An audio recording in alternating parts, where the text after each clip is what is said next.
I want to talk about why I almost raped two women.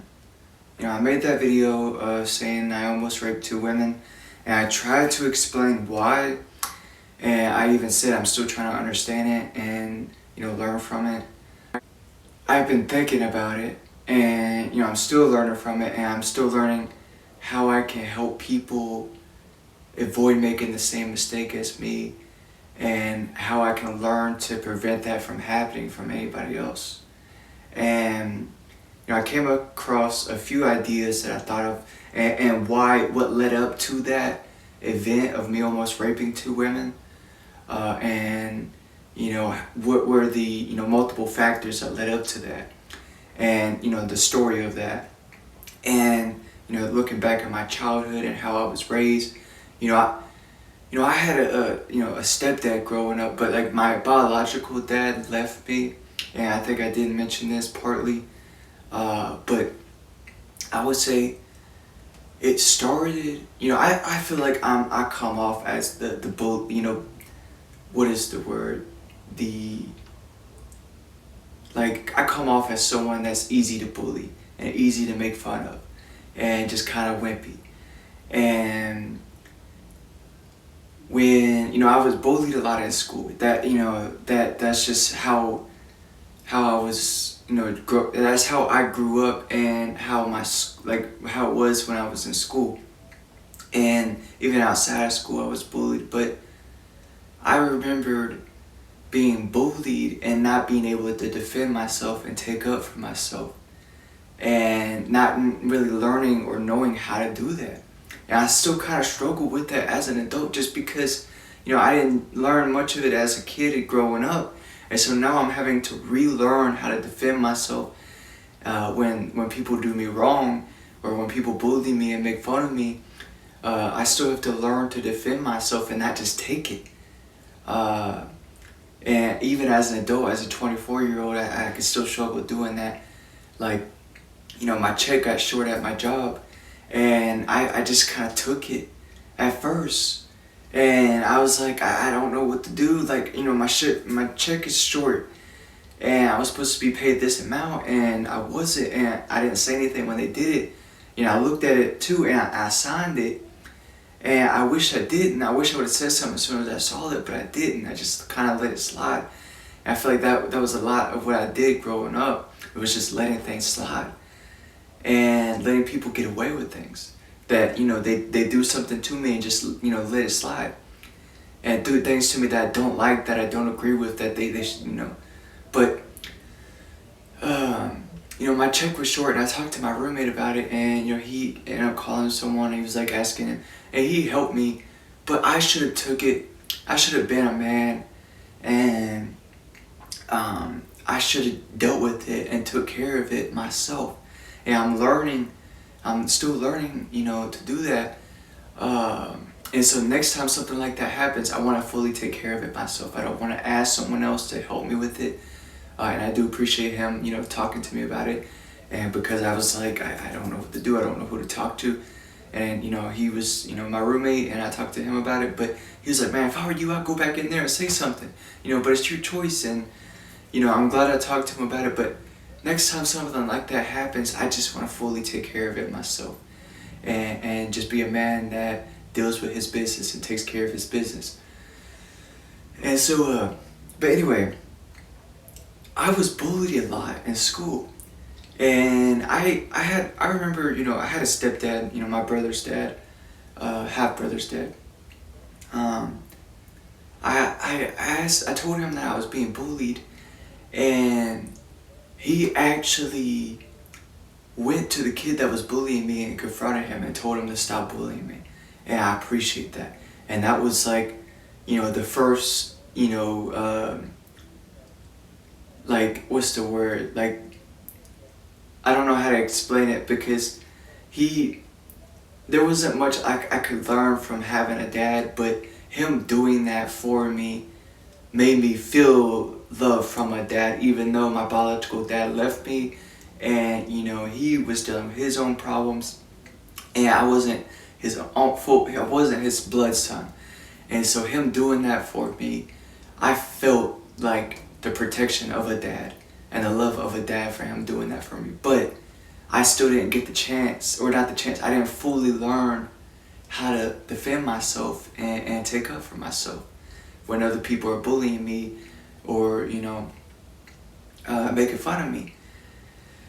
And him and my mom separated, and she went through multiple boyfriends, but I didn't get the chance to have a dad to talk to about what to do about being bullied, how to defend myself, how to take up for myself, and what to do in these situations when you have other kids making fun of you and bullying you. And I didn't know how to talk to my mom about it either, because she's a mother. She has she's working a full-time job. She's being a single mother. She's trying her best to support me and pay the bills and just trying her best. But she can't be a dad. I can't expect her to be my dad.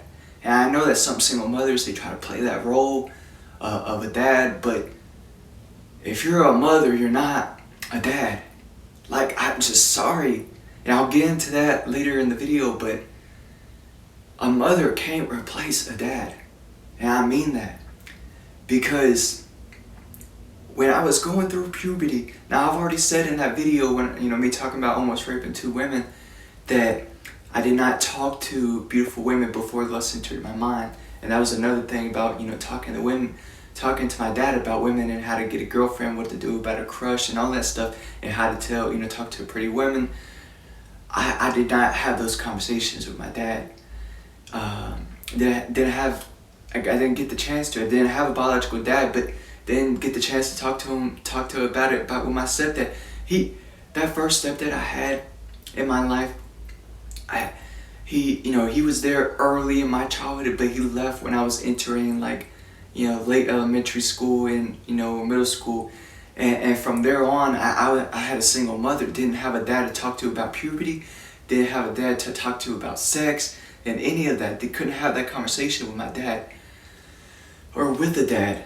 And my mother, I tried to have the birds and the bees conversation with my mother, and she didn't want to have that conversation with me. Now, I'm not blaming her and saying that it's her fault for not having that conversation with me. Like I said, you can't expect a mother to play the dad role. They could try their best. They could be a provider, they could be a protector, but a boy needs to have certain conversations with his dad.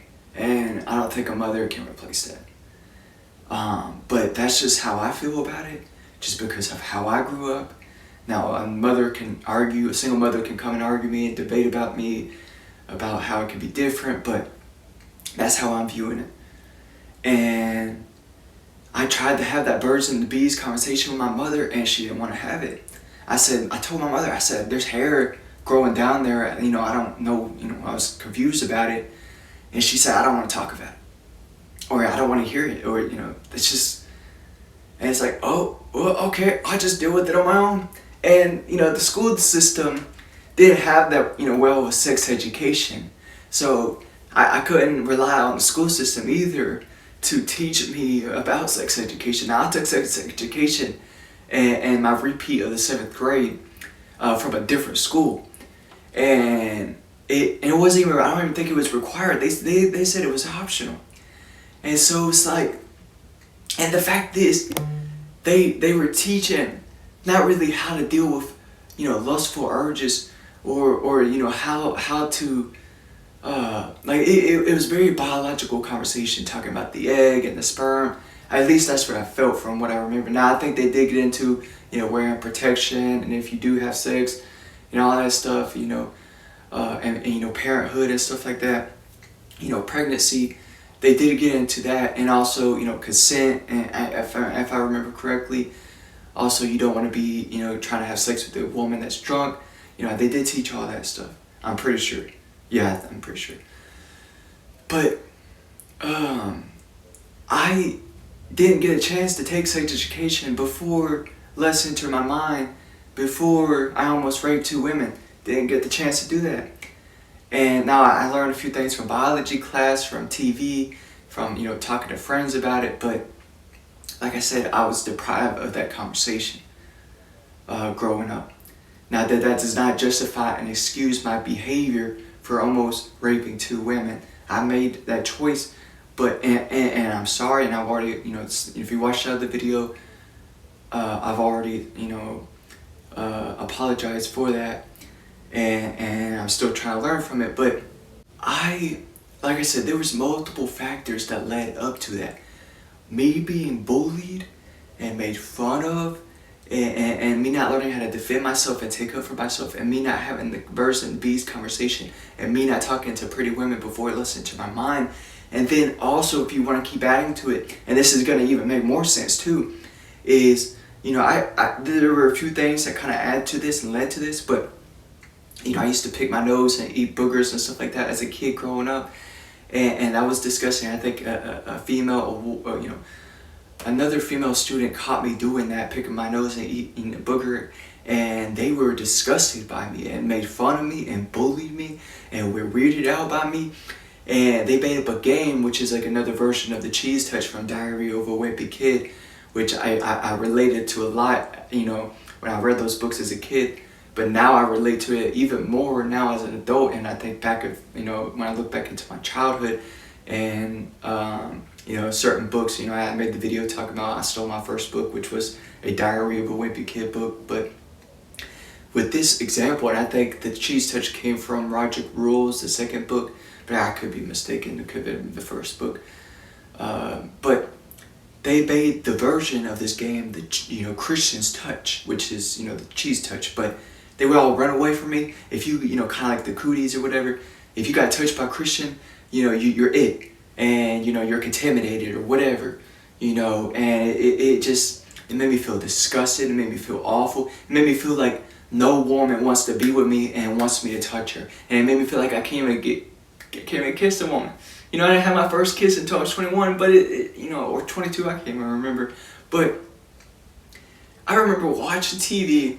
I mean, this might have been a personal problem with me, but like, when I was watching TV as a kid and I see, a woman and a man kissing, I kind of got disgusted by it, kind of look away, or it kind of felt like a little cringe, because I don't know what to say, but like, me feeling like that, and then also, women bullying me, saying don't get the Christian's touch, and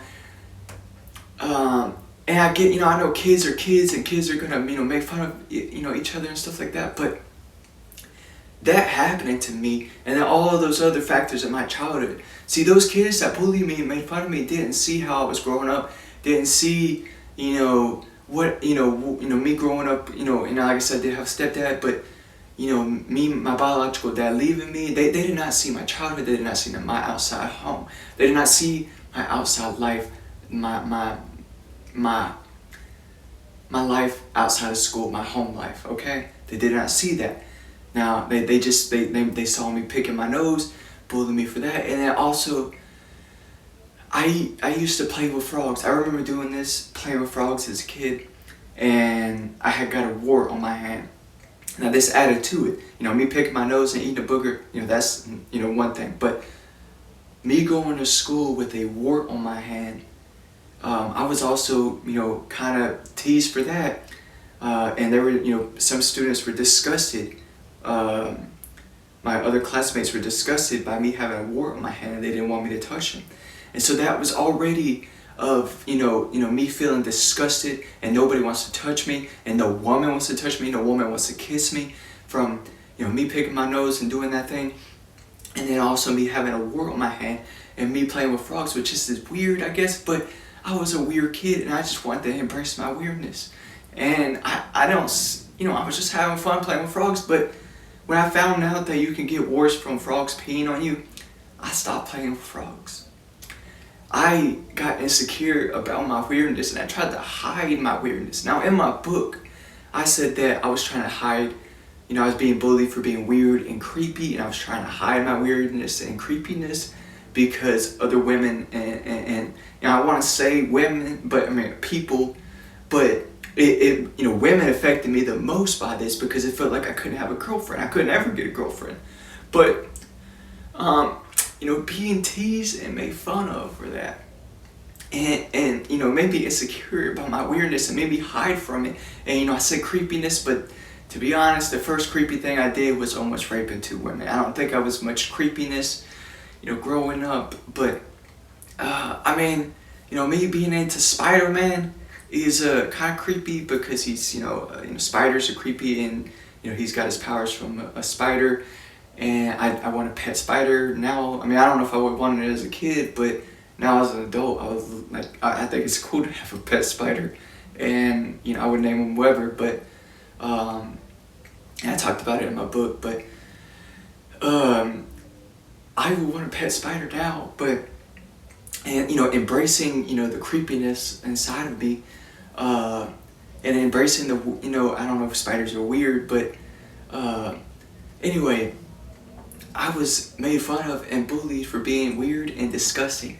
Now, I don't know really about creepy, so that kind of came later on, but being bullied for being weird and disgusting made me insecure, made me not like who I am. It made me have a low self-esteem. Now, my mother already had a low self-esteem and anxiety issues, and that passed down to me. And like I said, I'm not trying to blame my mother, and you know, I hope that, you know, she can improve her self-esteem on her own, and if I can help her with that, I will try my best. But she had a low self-esteem. I mean, just from the men that she was with, I don't know why she had a low self-esteem. Maybe because she was a teen mom. But you know, I that's kind of personal, and I have to talk to my mom about that. But I had a low self-esteem, and I had anxiety, and I was insecure, and I hid my, you know, I had to hide my weirdness, and other kids and other women thought I was disgusting. So I was getting disgusted out by women early on as a kid, before, you know, puberty, before lust enters my mind. So this was already happening, you know, them creating the Christian's touch, and then me quitting playing with frogs. Like, you know, I was embracing. Now I'm trying as an adult to embrace my weirdness and not hide from who I am. And I might even get a pet frog, you know, with my pet spider, and I would name him Slippy. And I said this in my book too. But I'm trying to learn how to embrace my weirdness and not hide, you know, who I am anymore, because of what happened when I was a kid and me being insecure and low self-esteem and hiding who I was because of those events happening to me. And then it just, it all that led up to, you know, and, you know, I could say, no, I want to try my best, and I will try my best to try to prevent that from happening to other kids. Because, and I think the best, and I'll kind of explain you know, how we can change the education system and how we can change certain laws, so that way we can, you know, prevent from, I mean, not even just that from happening, from other, you know, other kids from doing something like that, but, you know, we could prevent, I'm pretty sure we could prevent a lot more stuff if we can just work on improving the education system, if we can work on improving the DHS system. Because, and I'll go into that in a second, but I just want to say, me being disgusted and weirded out, it's just like, I don't know, I don't think that, and also me not being able to defend myself. You know, that was another thing, is that I feel like if I should have learned how to, and I didn't have much people to, like, you know, learn from, but I should have learned how to defend myself, and like I said, embrace my weirdness. But when other people made fun of me for being weird, defend myself, and not let them upset me or make me mad for me being myself. Because if I want to play with frogs and have warts on my hand, I shouldn't, you know, if someone wants to make fun of me, I shouldn't let them make me cry or make me mad, because I was just having fun being myself and being weird and embracing my weirdness. Now I will go, I guess I'll make another video talking about how to embrace weirdness and being cool with weird and all that stuff. But I just want to say, I feel like a lot of those factors led up to that.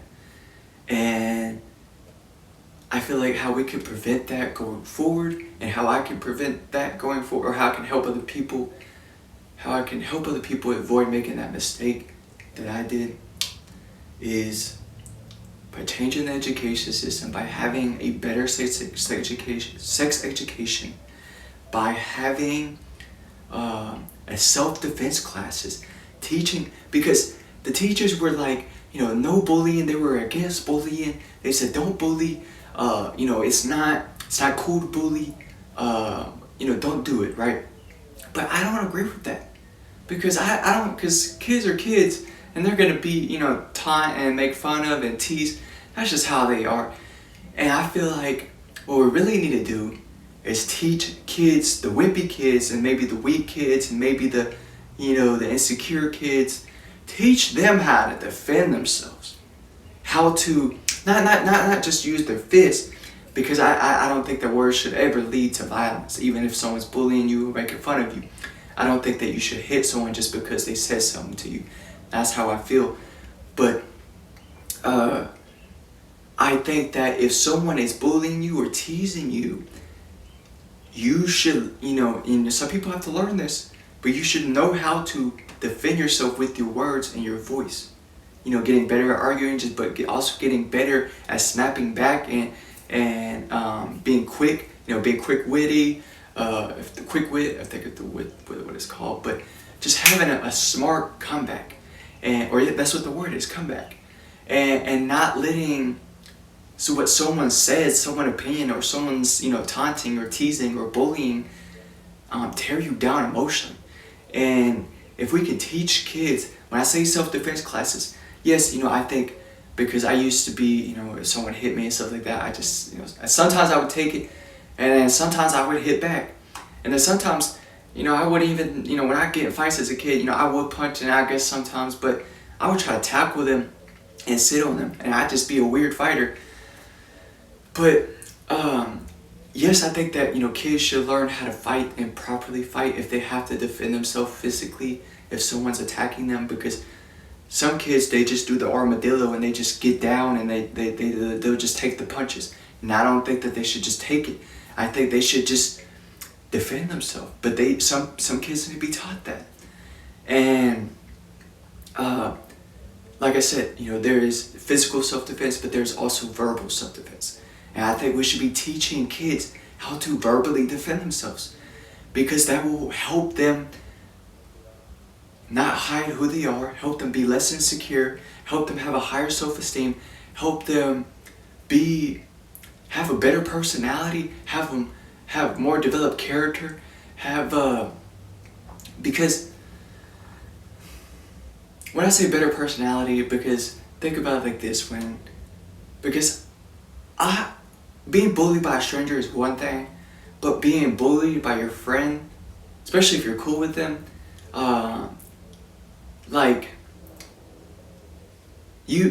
for me, when I was bullied by my friend, it was different when it was by my friend, because he's my friend, I know who he is, and we're cool with him, and that's how we, talk to each other. Some friends like to bully each other, and that's how they are, which is cool, having a friendship like that. I think of the podcast Bad Friends with Andrew Santino and Bobby Lee. They kind of tease each other and stuff like that. But me and my friend growing up as a child, in our childhood, his dad wasn't the greatest, and I shouldn't have made fun of his dad, but I think I said something about his dad, and he hit me with at least I have a dad, and I was like, ooh, that hit, but, we're friends, and we're cool, we could talk to each other like that, and that's what I mean by having a better personality, is because being okay to have those kind of jokes with each other, and not letting it, not getting too emotional about it, because that you're friends and you're just, cracking jokes, you're joking with each other, and it's not, you don't take it too serious, take it, to heart too much. But it also helps you develop character, because if a stranger, not your friend, tries to bully you, and they're not trying to, do it in a joking manner, or they're just trying to tear you down, being able to have that verbal defense ready to just say, everybody has their own verbal defense, and I have to work on it myself, because, I have a way that I can defend myself, or I say I do, but until, I have to work on it and figure out what's the best way for me to defend myself verbally. But I feel like we need to be teaching kids verbal self-defense, physical self-defense too, but verbal self-defense. Because, like I said, it will help them have a higher self-esteem. It will help them develop their character more. It will help them be bullied less, because bullies tend to pick on weak and wimpy kids, or weak and wimpy people. Cause I say kids, but because you have adults still bullying. But like I said, I already said it. How I feel about the bullying, but excuse me. But bullies, tend to pick on wimpy and weak people. People that don't really defend themselves or take up for themselves that much, because they're easy to pick on. And when you learn to defend yourself and verbally defend yourself, you get bullied less. So, that's what I'm talking about. It helps you develop your character. So we need to be teaching that in schools. We need to be teaching sex education, because some kids, and like I said, teachers, I view teachers as our third parents, school teachers as our third parents. So having the sex education in school, understanding the difference between beauty and lust, understanding how to deal with lust, urges, and understanding, I guess I can make another video talking about sex education, but protection, all that stuff, is important, and I guess the biology part is important too, like the sperm and the egg, and understanding how that works. But just preparing kids about these urges, and letting them know, because I think that is when you get hit early on with puberty, especially when you're not knowing what that is, and if you don't get that have that conversation with your parents, and you being unfamiliar with it, it can be very strong urges, very strong. And I just think that we need to be preparing kids more, or teachers should be helping kids prepare more if the parents aren't doing their job. Now I'll get into the parents now actually. So in school we can improve, we can prevent stuff like that from happening, like rape from happening, by having a better sex education and teaching it early on, and having self-defense classes like verbal self-defense, and also having eating healthy food, putting healthy food in the school lunch, like mushrooms, helps kids feel better about themselves. When I eat healthy food, I feel better about myself. And mushrooms, I feel like people get confused about how to eat mushrooms, but you could put mushrooms in spaghetti, you could put mushrooms in a rice bowl, or you could just cook mushrooms by themselves and cook them, or fry them, or whatever, however you want to do them, and put seasoning on them like garlic. I cooked some mushrooms the other day, Lion's made mushrooms, and I just put some garlic seasoning on it, and it tasted so delicious. Cause I eat, sometimes I eat mushrooms just raw, straight up from produce aisle, open the package and just eat them. And I was like, man, that's gotta be a better way to eat them. And I used to think maybe cooking them will take out the ingredient or the nutrients. And sorry, the video cut off, halfway through recording. And I said a lot the second half of the video, and it's like they try to redo it all and remember everything I said. It's gonna be a little difficult, but I think where the video cut off was me talking about mushrooms and how I can cook them to make them more delicious. But pretty much I had thought that if I cooked mushrooms, then it would take out the nutrients, and more of the nutrients, or it'll be less nutritious if I cook it. But I looked it up and I did research on it. I think we're supposed to cook mushrooms. You don't have to eat them, but if you want to have it, have more flavor, and it also helps, to drain out the water and stuff. Certain mushrooms kind of very, I don't know how to describe them, like kind of like sponges. They can soak up a lot of water, but you can also have dry mushrooms. But I was saying, when I cooked mushrooms and I put some garlic powder on it, it made it taste so much better. And I feel like we could be very, I feel like a lot of people don't really give mushrooms that much credit, and we don't really, think about them that much. But I feel like there's so much creative potential with mushrooms, and with cooking recipes. We could put them in our spaghetti, or on our cheeseburger, like the Swiss cheeseburger with mushrooms, or fried mushrooms. We could fry our mushrooms, we could put them in a rice bowl. there's so many things that we could do with mushrooms that like it's just about, you know, learning to be more creative with how we cook them, and how can we make them taste better and more delicious and more flavor and have more flavors. So yeah, that's what I was saying about mushrooms. And I've talked about mushrooms a lot, but I just feel like, you know, with the school system and, you know, trying to help students and, you know, it would just help them learn better too, because when you feed them healthy food for school lunch, it not only nourishes their body and their mind, but it just makes them feel better because they're putting real food and nutritious food in their body.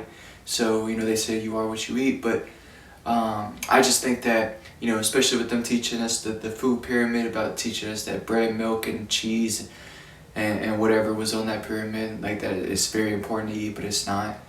Because what actually is important to eat is what we learned in biology class, which is that there are multiple kingdoms of life, and the three main kingdoms that we eat from, which is fungi, plants, and animals. And I feel like if we have a source of each from each of these kingdoms, then we can find ourselves to be, you know, fully, what's the word? Not malnutrition, but fully nurtured. Nurtures. I'm trying to think of the word. I don't know if that's a word. I feel like we could get all of our nutrients and vitamins and all that we need if we eat from these three kingdoms, and we don't try to cut out anything or, you know, try to go around one of them. Because I know there's the vegan diet and the carnivore diet, but what's so funny about the vegan diet or the vegetarian diet is that you can still eat mushrooms and it's still a vegan diet or vegetarian diet. And then with the carnivore diet, you can, you know, do the meat only and stuff like that, but you can still eat mushrooms and still technically be on a carnivore diet. But I don't know if you could call it meat only, because mushrooms is not meat and it's not a plant, and it's actually, the genetics of a mushroom is closer to the animal kingdom than it is the plant kingdom, and I've said this before, but I feel like it's important to know. But I'm trying to say this all real fast because my battery's getting low. But I would say that is very important for our development of our minds, especially, you know, growing up in, you know, the school system. And we don't know what parents are feeding their kids outside of school. So, like I said, the teachers being the third parent, I feel like, you know, a way to do that job is feeding kids nutritious food, brain food, okay? So that's what I would recommend for, you know, fixing the school lunch, and how we could fix the education system by implementing some better sex education and self-defense classes. And then I could go into I'll make another video talking about the education system, but we could learn survival skills, we could learn more creative skills. There's so many different things that we can learn that would just help us as human beings, and not learning that the mitochondria is the powerhouse of the cell, which is useless information, regurgitating, and learning how to take a test, and dealing with the anxiety and the stress of all that stuff. I just feel like we could be better off without it, and we can make schooling and education so much better. But I'll make a video talking about the education system, but I really want to get into talking about parenthood, because I mentioned this earlier in the video, but and I'll be quick with it. But I think that a single parent should not have full custody over their kid. If both parents are not ready and financially ready and mentally stable enough to have a kid, and they're rushing into parenthood and they're not prepared, and, you know, the court system is thinking about giving custody to one of the parents because they think one of them is more prepared, I don't think that one parent should have full custody, because I said that there's a certain conversation a boy needs to have with his father, and certain conversations a girl needs to have with her mother. And I think it's important to have both parents in the household. Now, I don't. Now, you know, you could talk about, you know, splitting custody and, you know, having two different households, but still having the kid access to both parents, where, you know, maybe they go see the dad on the weekend or the mom on the weekdays. But I just think it's important for the child to have both parents in their life. And if you are trying to raise a child as a single mother or as a single father, then I think that your child should be taken from you. Because if you did not prepare and you did not get ready to, you just rushed in and jumped into parenthood without preparing, and you got pregnant by some random dude that's just, banging multiple women and just, not really trying to be a father, then that's an irresponsible, immature of your part. And, you can ruin and it's not great for the child's development to have a single parent.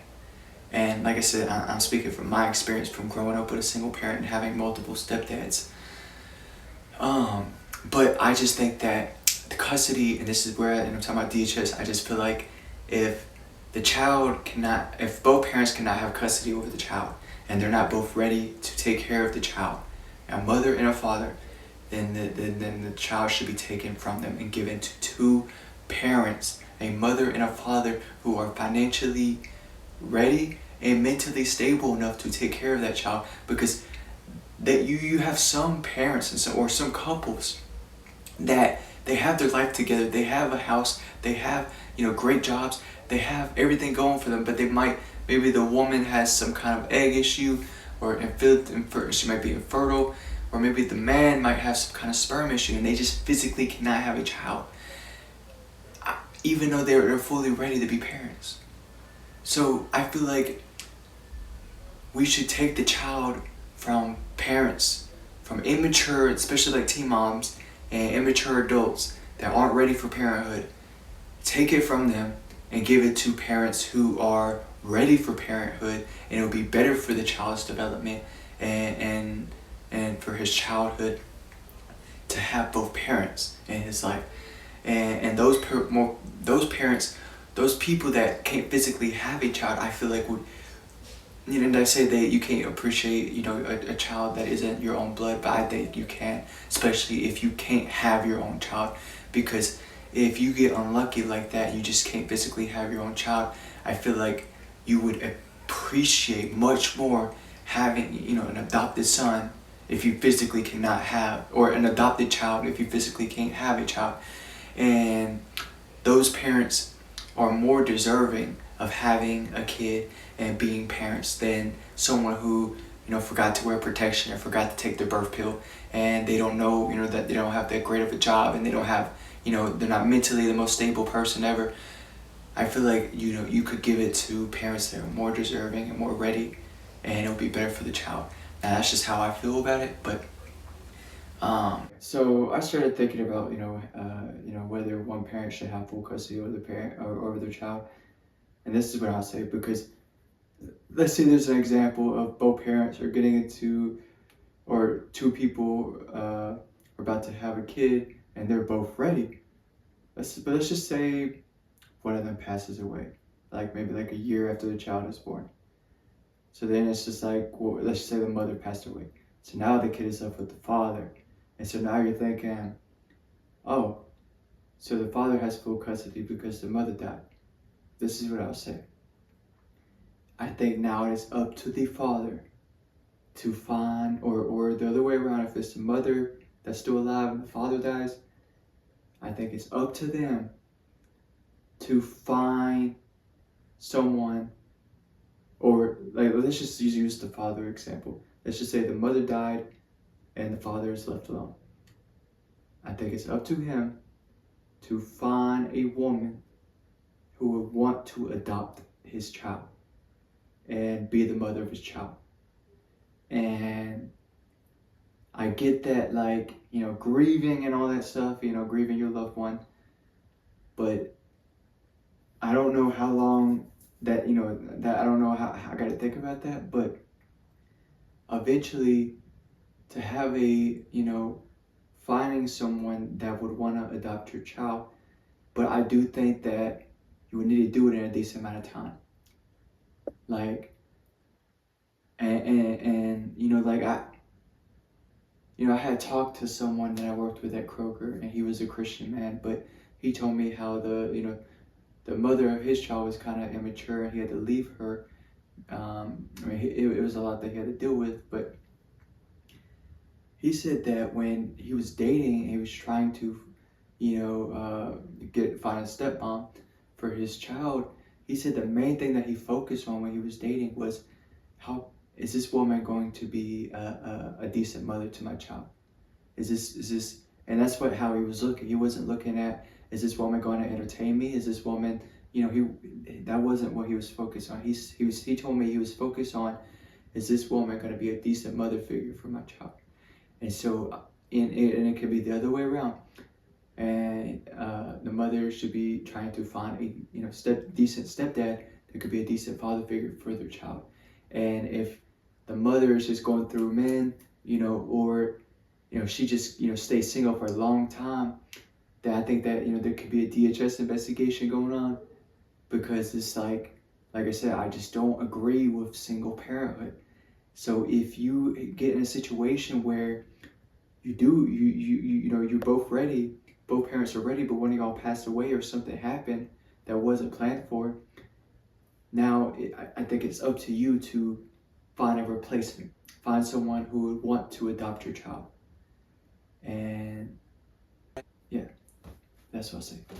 I just think it's very important, and I say teachers are our third parents. So if both the parents aren't doing their job properly and fully, then that's when teachers can come in and offer that third parenting. But what I mean by that is just like I said, the sex education, the self-defense, all that stuff. Like I said, I just think it's very important. And if the two people are get each other pregnant and they're not ready to have a kid, I do kind of agree with abortion, but up to the point of having a heartbeat. Because if a woman is pregnant and she has a heartbeat in her womb, I don't agree with abortion. I think it should be illegal, and I think it's murder if you have a heartbeat. If you have a baby in your stomach and there's a heartbeat and you kill that child, I think that is murder. But I do think that it's okay, and it's the woman's choice, not mine, to have an abortion before there's a heartbeat in the stomach. That's just how I feel about it. But yeah, I don't agree with single parenthood. I think it's very important for the child to have both parents, even if it's not biological. Just a mom and a dad who are mentally stable and financially ready to take care of the kid. I think that's very important, and we can avoid a lot of issues in society just by fixing our education system and fixing our parenthood. And yeah, it's gonna be a lot to work on, and I'm gonna try my best to do what I can. And making these videos help spreads awareness, and me talking about it. But I do want to, eventually I want to try to become a politician and try to change the education system and try to change the parent laws and DHS laws, because yeah, I don't know, man. It's just like I said, me growing up with one mom, or a single mom, she was doing a lot and trying her best, but me not having a reliable and a decent dad to look up to. And I talked about it in the video, but I just think it's very important to have a dad and a mother, and then also have a teacher to also be educated and knowledgeable on how to be a third parent. And so that's how I view it. And also I will say this, right? To end the video, we have the amendment, freedom of religion. And I agree with that. But I think we should change it to education of all religions, so that way more people are knowledgeable and aware of what they're choosing. Because, and the thing is, I take stuff from different religions. As I said in the video, I don't eat beef, or I try not to eat beef or pork, and I don't try not to eat bread or cheese. Sometimes I'll have pizza, and I'm not perfect, okay? But I try to stay away from beef and pork, but that's from other religions. And sometimes I do meditation just to help me with my speaking. And meditation can be a huge part of Buddhism. And I think that no pork and no beef is probably part of Hinduism. Now I could be mistaken about that, probably so. But I try to learn from other religions, because I do think that you can learn. I do consider myself a Christian now, and I try to stay focused on Jesus. But me doing a breathing exercise or meditation before my video, or me quitting pork and beef, and then also eating mushrooms, I don't know I guess the mushrooms can be part of like the California sober culture. But I try to learn what is going to be best for my gut, my heart, my tongue, and my mind. And like I said, I feel better. My body feels better when I don't eat beef and I don't eat pork and I don't eat bread and I don't eat dairy. And I feel better when I eat mushrooms.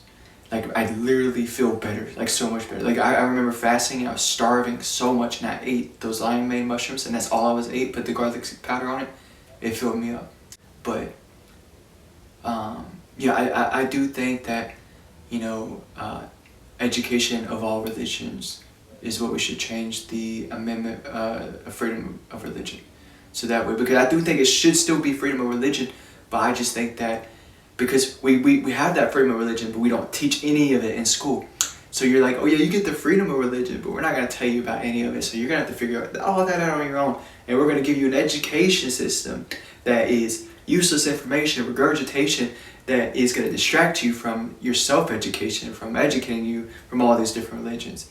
So, it makes it harder to have that freedom of religion and the freedom of choice when, they're trying to teach you to learn something else that is, like I said, there's some important things in school, but I feel like we should be learning survival skills. There's more important things that we could be teaching in school.